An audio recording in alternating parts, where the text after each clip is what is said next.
श्रीराम समर्थ.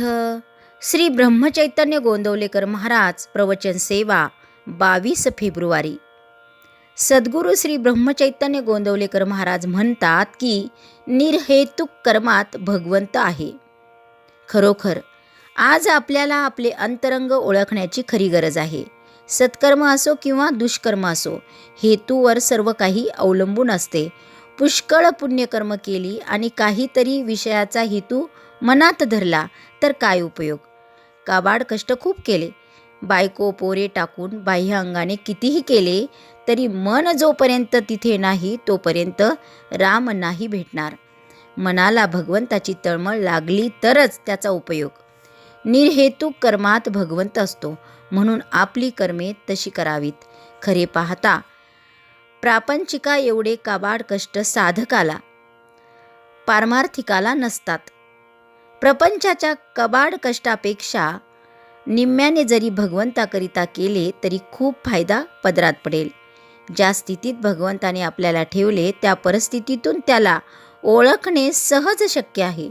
पण आपण विषयाकडे दृष्टी ठेवून कर्मे करतो ना, आणि भगवंत भेटत नाही म्हणून दुःखी होतो. याला काय करावे.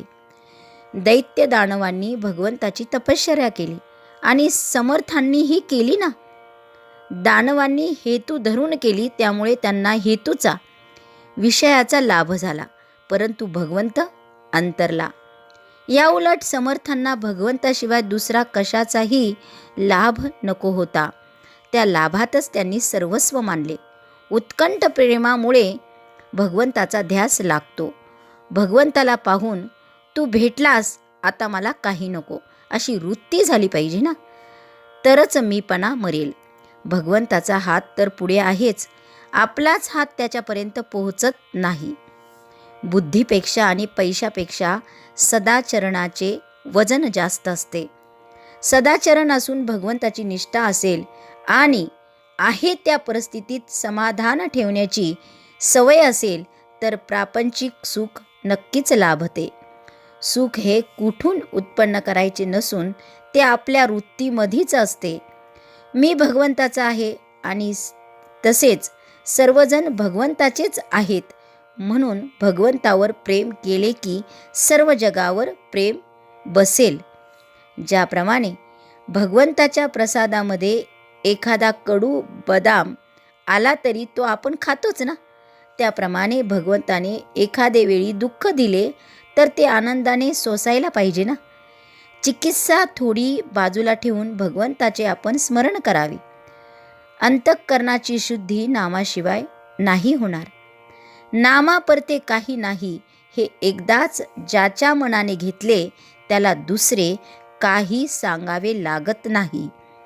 मीठ म्हणून जरी साखर खाल्ली तरी साखरेची गोडी आल्याशिवाय राहत नाही. त्याप्रमाणे कोणत्याही परिस्थितीत जरी नाम घेतले तरी ते आपल्याला तारकच ठरेल, यात शंका नाही. आजचे बोधवचन. ज्याप्रमाणे उपासनेचा जोर आहे तोच जगात खरे काम करतो. जानकी जीवन स्मरण जय जय राम. श्रीराम जय राम जय जय राम.